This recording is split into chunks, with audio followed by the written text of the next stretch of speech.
Olá, senhores, sejam muito bem-vindos a mais um vídeo no canal Coruja do Carvalho 2, e o vídeo de hoje é trazido a vocês através de uma doação do Ricardo. E eis o que ele tem a dizer. Olá, Coruja, vale a pena eu começar a me organizar do zero para sair do Bostil com o propósito de ganhar em moeda forte? Tenho 36, sou solteiro e vivo em São Paulo. Quebrado de patrimônio. No momento, tenho apenas minha profissão de contador, que somada a alguns bicos me permite juntar R$ 1.000 por mês, ou seja, economizar, né, R$ 1.000 por mês. Meu sonho é ir para os Estados Unidos, mas não seria ruim andar de mãos dadas com você e Epifania no Canguruzil. Forte abraço. E Ricardo, muito obrigado pela doação e excelente assunto de vídeo. Lembrando a vocês, senhores, que se quiserem promover um vídeo aqui no canal, o link está na descrição e no comentário fixado. Assim vocês ajudam demais o conteúdo a permanecer de pé e gratuito a todos os homens. Vocês também podem deixar um like, se inscrever, ativar as notificações, compartilhar o vídeo e ficar à vontade na seção dos comentários. Assim vocês ajudam também o conteúdo a se espalhar aqui na plataforma, certo?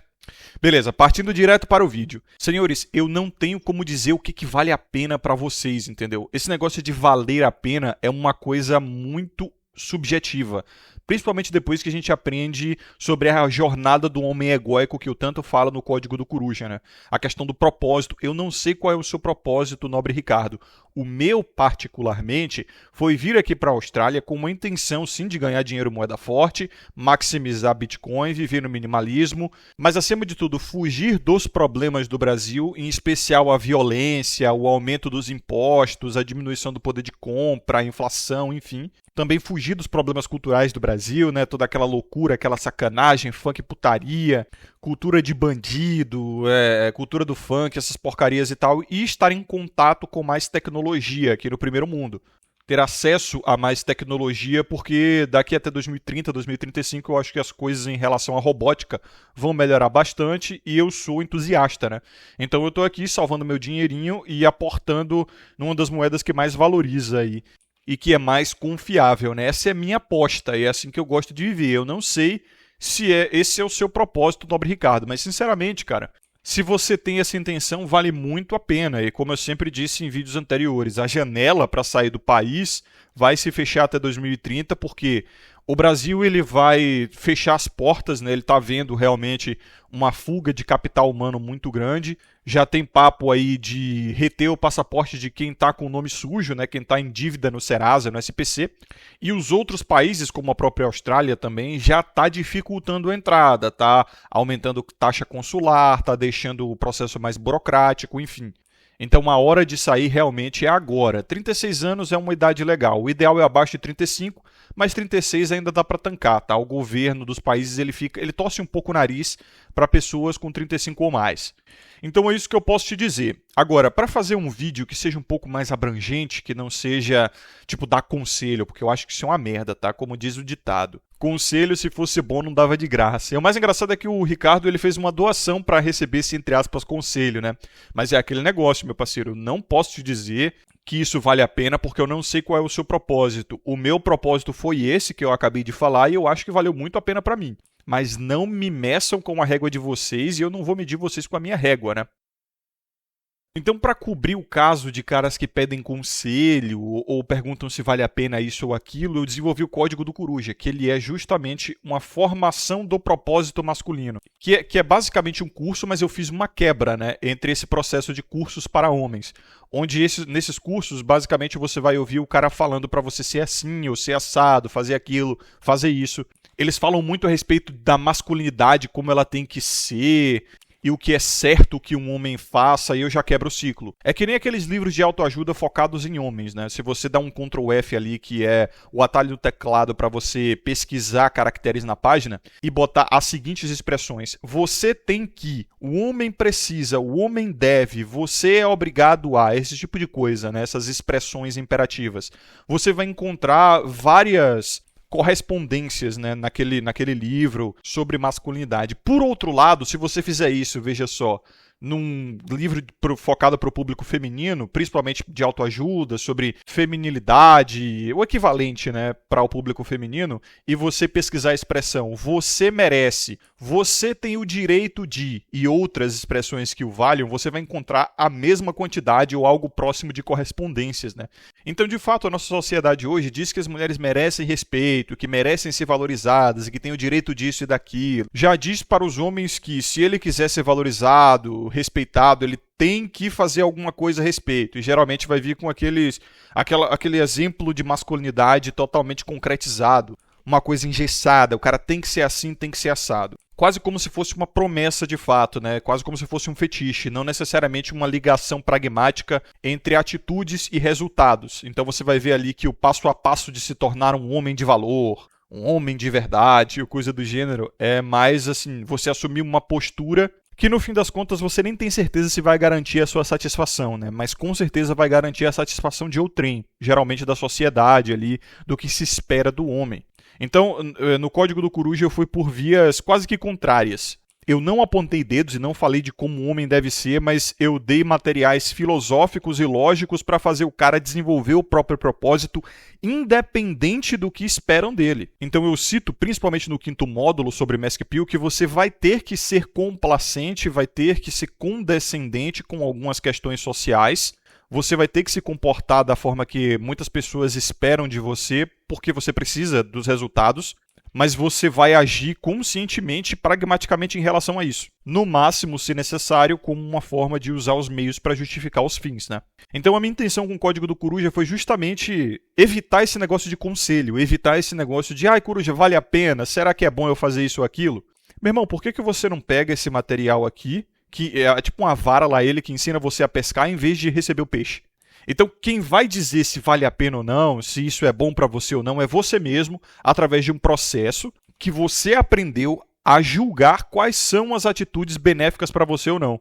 Quais são os comportamentos mais saudáveis para você e como você seguir o seu próprio caminho e como admitir um propósito para a sua vida e fazer daquilo a sua vida, sem apontação de dedo, sem ordens para você, né? Seja você dedicar sua vida a Cristo, seja você subir o monte lá com os caras do Legendários, seja você viver de promiscuidade viajando o mundo e comendo mulher de continente diferente, não importa, eu não sei, entendeu? Então lá você encontra os materiais para você fazer a análise se aquilo vai servir para você ou não, seja prazeres imediatos ou a vida após a morte.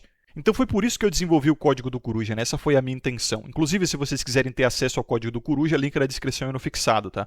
Tiveram muitas vendas aí nessa Black Friday, então vocês que acompanharam aí, vocês podem até dar a sua opinião a respeito nos comentários. Lá eu tentei desenvolver algo que não fosse nem a lei de Telema, né? Faça o que tu queres, há de ser tudo da lei. Então tem todo um papo sobre responsabilidade, sobre autoridade, sobre consequências.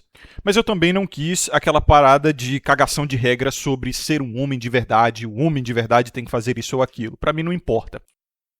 Porque eu sempre fui um cara que nunca gostei de subordinação, principalmente no ambiente de trabalho. E uma coisa que sempre me incomodou no Brasil é a exacerbação dessa cultura de quem está pagando manda.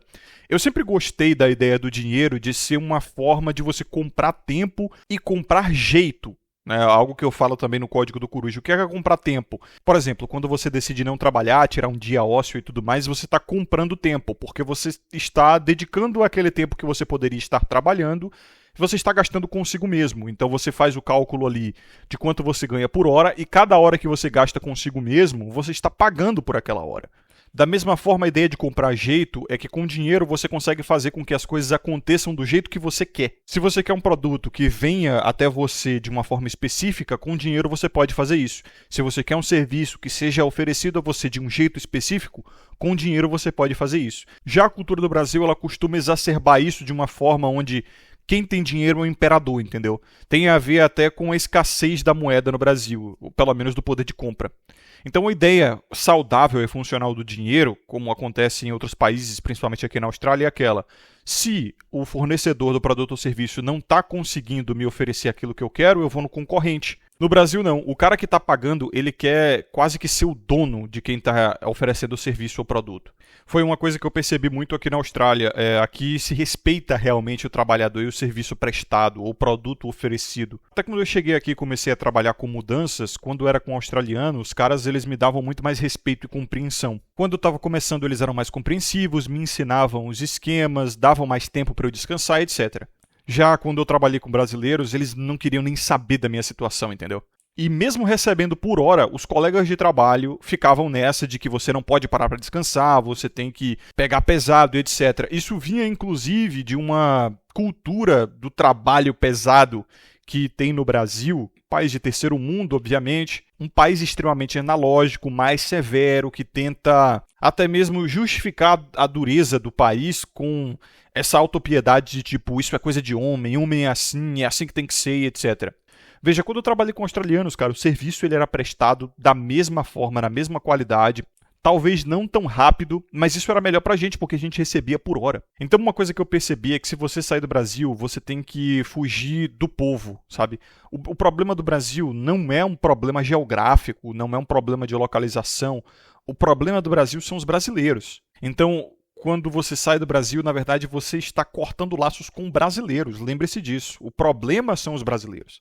E não demorou muito para eu perceber, principalmente em contraste aqui com a cultura australiana, que a cultura brasileira ela é muito servil e a cultura do australiano é muito mais pragmática, do tipo, eu vou fazer o serviço que eu fui contratado, mas do meu jeito. E se você não estiver satisfeito com o serviço, você que procure em outro lugar. Já o brasileiro, ele parece ter um orgulho na servitude, né? Do tipo assim, o australiano, cara, ele é bem safado até mesmo. Parece até que ele é um baiano, né? Sem zoeira nenhuma. Eu peguei uns bicos de pintura também. E aí é engraçado que, tipo, quando tem uma porta emperrada, quando tem, sei lá, prego na parede por conta de quadro e tudo mais, o australiano, que ele é pintor, ele para o serviço dele e ele chama o carpinteiro para resolver a porta emperrada, para resolver prego na parede, etc. Porque ele não foi pago para a função de mexer em prego, ele não foi pago para a função de desemperrar porta. É até uma forma dele proteger os próprios interesses, porque ele pensa assim, peraí, se alguma merda der errado com essa porta aqui ou com esse prego na parede, depois vão vir até mim falando bem assim, essa não era a sua função e agora você vai ter que arcar com as consequências desse desvio de função que você fez. E aí veja o que é engraçado, aqui todo mundo é pago por hora, então o cara que ele tá na pintura, ele vai parar o serviço dele, às vezes 30 minutos, 40 minutos, 1 hora, esperar o carpinteiro chegar e ele vai estar remunerado nessa função. Então veja que é até mais inteligente, talvez seja até um hihi levei vantagem na cabeça do brasileiro, mas o australiano ele não faz isso de sacanagem do tipo, porra, vou parar aqui meu serviço, fumar um cigarro, mexer no celular enquanto o carpinteiro chega, é melhor pra mim, tô recebendo dinheiro. Ele pensa muito mais do tipo, eu não vou mexer nessa porra porque não é minha função. Isso aí é trabalho de carpinteiro, ou de encanador, se for o caso, ou de uma outra profissão, né? Daí o brasileiro, o que ele faz? Ele até desliga o que levei vantagem dele nessa situação e ele vai lá mexer no prego, ele vai desemperrar a porta. E ele vai dizer assim, os australianos são tudo fraco, os australianos não têm fibra, não sei o que, os caras param a obra inteira por conta de um prego na parede, de uma porta emperrada, não sei o que. Só que a mentalidade do australiano, como eu falei, né, é muito mais pragmática. Não é aquela do hihi levei vantagem. E eu, como um bom brasileiro, principalmente um bom baiano, eu parei de fazer essas paradas do tipo, porra, vamos tirar esse prego aqui nós mesmos, pô. Isso aqui eu resolvo com um alicate, às vezes até na mão eu tiro essa porra. Ah, essa porta emperrada aqui a gente dá um jeito, pô. A gente empurra ele lá pra cá, a gente dá umas marteladas aqui, ela sai do lugar e etc. Porra, a minha mentalidade era resolver problema, entendeu? Até mesmo além da minha função. Só que eu percebi que isso era ruim para mim, porque primeiro, eu ia trabalhar mais, ia cumprir uma função a qual eu não era remunerado, eu ia perder a oportunidade de gastar um tempo ali remunerado esperando o carpinteiro chegar para resolver o problema, e eu ainda ia estar correndo o risco de, se desse alguma merda, a responsabilidade ser minha. Então eu comecei a usar a mentalidade para pensar, peraí, esses australianos são muito mais inteligentes do que eu, porra. Eu tô dando molinho e eu comecei a me adaptar à cultura local. Do tipo, tem um preguinho na parede que alguém botou ali por conta de um quadro. Meu irmão, vai que essa porra desse prego tá tapando um cano, alguém enfiou aí de um jeito que furou um cano e só não tá vazando água porque o prego tá isolando. Eu tiro essa porra, começa a vazar água pro caralho todo e eu me fodo. Deixa essa merda aí, chama o carpinteiro, a gente espera, se der merda a culpa é dele. Eu não sou pago para essa função. É claro que eu tô exagerando nessa questão do prego, né? O caso do prego foi uma vez e não era só um não, eram vários pregos na casa. Geralmente o que acontece é tipo um armário que tem que puxar ou algo que é montado na parede. Geralmente isso no Brasil é função do pintor, né? O pintor desmonta, pinta tudo e se pá ainda monta tudo de novo. Aqui não, parceiro. Aqui o carpinteiro vem, resolve isso, tira tudo, desemperra tudo, move móvel, caralho. E o pintor é pago exclusivamente para lixar, pintar e dar os acabamentos finais. ele não faz mais porra nenhuma e acabou, entendeu? Então eu percebi assim, cara, eu tenho que parar de vir com essa mentalidade de servitude, essa mentalidade de utilidade, quando ela não é apreciada. E eu tenho que fazer as coisas mediante os benefícios que eu estou buscando. E eu tomei essa decisão não com uma forma de ser complacente à cultura local, mas também foi uma boa ideia eu fazer isso, né? Acabar me adequando à cultura local. Mas eu tomei essa decisão conscientemente porque isso me serviria melhor. Não foi a mentalidade do tipo, todo mundo está fazendo, eu vou fazer também, né? Se tornar uma sardinha aí, um fruto da manada. É aquele tipo de conduta que está sendo muito comum agora na geração Z, onde você faz exclusivamente o trabalho que você foi contratado. E você para com essa ideia de vestir a camisa da empresa e mostrar mais serviço do que você tem que realmente cumprir como uma forma de chamar a atenção dos seus superiores a troco de atenção e reconhecimento que talvez seja transformada em uma promoção para você, né? Mas no fim das contas é só biscoito e tapinha nas costas. E isso me leva até uma outra observação que eu também tive aqui na Austrália, que é a questão da diferença geracional, né? A geração Z realmente, ela tem muito mais esse senso pragmático, individualista, enquanto as gerações anteriores, eu vi isso no Brasil também, né? A geração Boomer, em especial, e a X, elas têm muito mais essa ideia de fazer valer, mostrar serviço, mostrar atitude, que, novamente, remonta aquele senso de masculinidade servil, funcional. Veja, a masculinidade, de fato, ela é algo funcional. Mas ela é funcional a quem? Ela tem que ser funcional para quem, entendeu? Então, veja, boomers, eles viveram numa época, boomers geração X em especial, eles viveram numa época onde havia muito mais um senso de comunidade, aquela coisa, os resquícios de uma vida tribal, sabe, de uma vida de vilarejo, onde todo mundo tinha que fazer uma pequena parte para a comunidade funcionar muito bem. Eles tiveram acesso a isso, e funcionou muito bem na época deles. Já a geração Y, que é a minha geração, e a geração Z, já nasceram num mundo muito mais globalizado, urbanizado, com maquinário, com tecnologia, e em cidades grandes onde não tem mais aquele senso de comunidade. Você mora num complexo habitacional, né, um conjunto habitacional com, sei lá, centenas de outras pessoas, que é o caso de um prédio, e muitas das vezes você não vai saber nem o nome do teu vizinho de porta, né? Então, de fato, o senso de comunidade, ironicamente, se perdeu conforme as cidades foram crescendo, se massificando, e as pessoas começaram a se tornar mais juntas.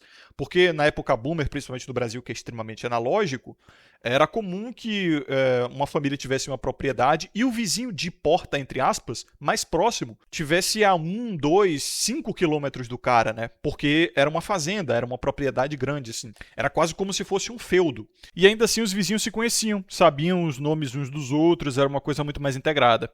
Então, as pessoas, elas tinham mais aquele senso de cada um tem sua função e você tem que, inclusive, ajudar o próximo ali como uma forma de inserir na comunidade, etc. Cara, aquilo funcionou para aquela época, entendeu? E veja que isso não era simplesmente altruísmo. Eu até falo sobre o altruísmo no Código do Coruja e eu digo que, filosoficamente, ele é impossível.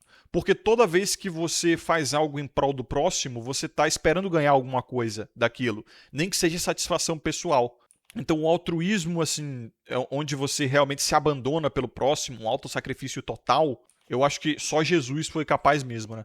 Fazer algo sem esperar nada, absolutamente nada em troca, nem satisfação pessoal, só Jesus, cara. Então você percebe que nas gerações antigas, as pessoas elas faziam aquilo na intenção de tipo, se eu precisar, eu vou ter um sistema de crédito social aqui, um crédito moral com a pessoa. Aquele esquema de troca de favores. Só que esse sistema de crédito moral e troca de favores não funciona numa sociedade urbanizada, né?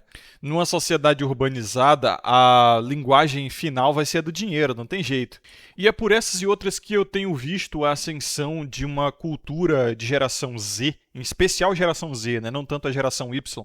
Porque a geração X foi filha dos boomers, então meio que teve uma cópia aí com poucas mudanças. A geração Y, filha da geração X, já maturou ali numa época ainda analógica no Brasil, pouco digitalizada.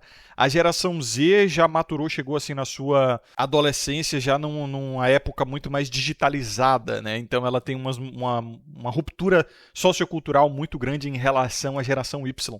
Então os Z, eles estão assim com essa cultura de fazer o mínimo possível dentro do trabalho para não ser demitido, sair do emprego por qualquer motivo, tentar muito mais engajar um negócio digital e trabalhar de casa, viver uma vida mais de ócio e de experiências mais epicuristas, eu diria. O Epicuro, ele, é engraçado, eu gosto de tratar o epicurismo como um meio termo entre o hedonismo e o estoicismo. Epicuro ele tinha uma perspectiva mais de levar a vida através da tranquilidade, da felicidade pura e plena e da ausência de dor. E como felicidade ele tratava mais como autorrealização. Mas principalmente essa coisa da ausência da dor, da ausência do sofrimento, da ausência do incômodo. A geração Z ela tem realmente uma baixa tolerância à frustração e ao incômodo, e qualquer coisinha que sai errado ali, eles vão embora, entendeu? Eles não querem participar. Eu tenho até uma certa admiração por isso. Claro, você tem que ver também se isso prejudica ou ajuda o indivíduo. Em muitos dos casos, o geração Z ali ele pode perder a fibra, perder a garra para conquistar aquilo que ele quer, por conta dessa baixa tolerância ao incômodo e à frustração, mas em outros casos isso também pode ser extremamente funcional, do tipo, pô, se não for do meu jeito, eu também não quero, entendeu? E eu tô muito bem sem isso aí. Isso você consegue ver no geração Z, assim, em qualquer âmbito da vida deles, né? Profissional, afetivo. Isso, obviamente, tem muito a ver com a conveniência, né? A era da conveniência na qual eles nasceram, a época da internet, onde foi aquilo que eu falei no começo desse vídeo. É muito fácil você conseguir aquilo que você quer, do jeito que você quer, quando você quer, dentro da internet, seja através da, por exemplo, pornografia, ou um site que você compra alguma coisa, ou um tipo de entretenimento que você vai assistir, um filme que você quer assistir naquela hora, naquele momento. As gerações antigas precisavam da sorte do seu filme preferido, reprisar na TV e tinha que esperar o dia, no horário, assistir propaganda ali no meio do filme, né, interrupções. Se quisesse bater uma punhetinha, tinha que ir na casa do tio daquele tio solteiro que tinha revista pornô e aí ficar com o tio naquele dia, esperar ele dormir ou sair, pegar a revistinha. Se quisesse comer alguma coisa diferente, pô, tinha que ir no restaurante, tinha que conhecer o pico, tinha que sair de casa em tal horário para ir para tal lugar, enfim. Então a geração Z nasceu com isso na mão, né, cara? E dá para perceber que isso influenciou bastante as decisões deles. E as antigas gerações, elas ficam pé da vida. É por isso que o Corte de Alto Valor ele defende muito a geração Z, principalmente lá no Twitter. Ele adora bastante a geração Z, justamente porque os geração Z eles estão ficando mais conscientes e mais individualistas nessa questão do pragmatismo social. E aí você percebe que as gerações antigas estão ficando meio putas com a geração Z por conta disso. É aquele ditado, é uma piada na verdade, onde o pai do geração Z, geralmente um geração X, ele vai chegar assim e vai dizer pro filho de 20, 25 anos: porra, eu dei duro a vida inteira pra você ter uma vida mais fácil e você ir sem fazer nada. Daí o guri olha pro pai e fala: pois é, eu tô tendo uma vida mais fácil, veja só, os seus esforços foram recompensados. E é justamente isso, a vida mais fácil, ela é lotada de ócio. Ela é lotada de você fazer o que você quer, quando você quer, como você quer. Esse é o significado da vida mais fácil. Obviamente ela não vai ser perfeita, um paraíso. Mas a vida mais fácil ela é assim, né? Então é engraçado, porque parece que o que as gerações antigas queriam da geração Z é que eles tivessem o mesmo esforço que as gerações antigas, mas que fosse mais bem recompensado, mais seguro. Queria melhorar a qualidade de vida das novas gerações, sim, mas não demais.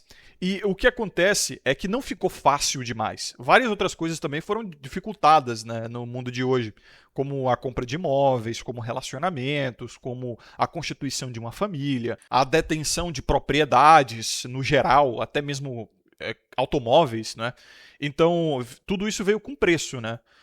O acesso a delivery, o acesso a tecnologia, streaming, internet, tudo isso veio com preço. Agora veja aqui o que é engraçado. Os benefícios que as novas gerações tiveram em relação às antigas, e sendo eu uma geração Y que estou muito mais próximo... Na verdade, eu quase nasci na Z, tá? Foram alguns anos aí, alguns poucos anos, eu quase nasci na Z. Eu estando muito mais próximo da Z, eu tenho muito mais empatia justamente pelo fato de que eu percebo que as gerações antigas elas não trouxeram grandes benefícios para as novas, não. Os benefícios que as novas gerações têm foram benefícios automáticos. Sabe, acesso à tecnologia, acesso à urbanização, industrialização, esse tipo de coisa ia acontecer independente de qual geração tivesse no controle. Porque esse é o passo natural da humanidade, a evolução, né? O progresso ali da tecnologia. Então, delivery, streaming, videogame, internet, esse tipo de coisa, não foi necessariamente uma construção das gerações anteriores, mas teve uma destruição sociocultural também dos relacionamentos, da economia, da capacidade de adquirir imóveis e propriedades em geral. Teve uma enorme burocratização. Caralho, o Boomer é muito burocrata, né, cara? Vê, por exemplo, essa COP30 aí que tá rolando no Brasil, né? Que tá uma polêmica da porra que tá todo mundo falando até aqui fora. Por que os malucos têm que fazer essa porra lá em Belém, sendo que eles poderiam resolver essa porra toda remotamente? Boomer adora uma burocracia, adora enfrentar uma fila, adora ir pra algum lugar, e tu vê que é tudo Boomer ali. Então eles gostam daquela coisa analógica, né? E não da digitalização. Eles são contra a digitalização. Tudo isso para falar sobre mudanças climáticas, que a gente sabe muito bem que é ecoterrorismo, no fim das contas. Usavam o termo aquecimento global justamente para causar pânico nas pessoas e ficar também passando burocracias para foder empresas com essas merdas de cota de carbono, mas depois perceberam que várias partes do mundo estavam, na verdade, diminuindo a temperatura, né? Ficando mais frias e não mais quentes. E até mesmo a gente percebeu que tiveram invernos mais severos que nos anos anteriores. Aqui na Austrália mesmo, esse inverno, que foi quando eu cheguei, porra, um frio do caralho. Disseram que foi o inverno mais frio dos últimos anos.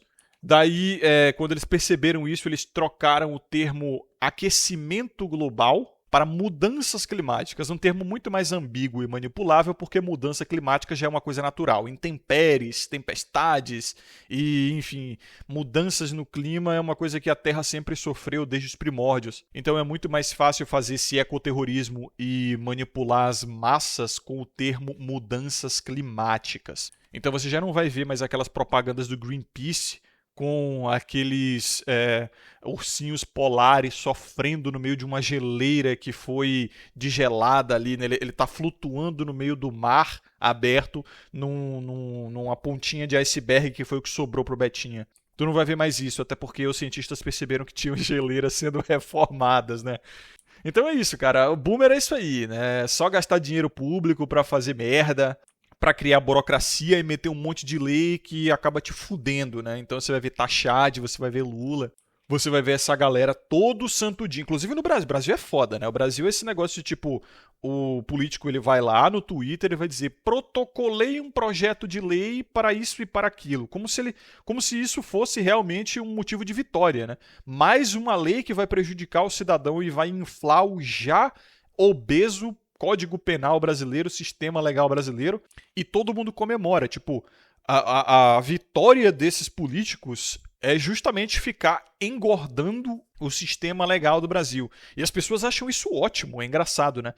Que o Brasil, que tem mais de 500 anos, não conseguiu criar um código penal, um sistema de leis funcional que não precise ficar sendo engordado a todo momento. E outra que a gente está pagando esses caras para ficar mexendo no negócio que já deveria estar certo, né? Que já deveria estar funcional. Porra, toda hora aparece um influenciador que faz alguma merda no estilo Felca aí e tem que surgir uma lei em homenagem a esse influenciador. É bizarro, qualquer casinho de TikTok, Mariana Ferrer, Felca aí de vídeo que sai, tem que ter uma lei em homenagem ao desgraçado. Porra, já não deveria ter uma lei que amparasse todos esses casos, mas não, cada caso específico tem que ter uma lei específica. É bizarro, é um país amaldiçoado e realmente, novamente, isso aí é cultural, né? Isso tem a ver com todas as situações que eu citei nesse vídeo. Essa tentativa de ficar mostrando o serviço que o brasileiro tem, mas no fim das contas o serviço que ele presta é bem disfuncional. A burocratização dos boomers, a gente vai ver também essa tentativa do Brasil de fazer tudo certinho. Não, tem que ser tudo certinho. Você vê isso até na língua, né? A língua brasileira, ela tem 4 porquês. Ela tem 900 mil conjugações e tempos verbais e não sei o quê. Porra, desnecessário pra cacete. Aí teve uma cacetada de reforma ortográfica. A ABNT também é um culhão, meu Deus do céu, aquilo só serve para atrapalhar o indivíduo. Então é assim que é o Brasil: burocracia, burocracia, burocracia, problema, problema. E até hoje você tem que enfrentar fila para resolver alguma coisa que você poderia resolver em 5 minutos na internet, né? É foda.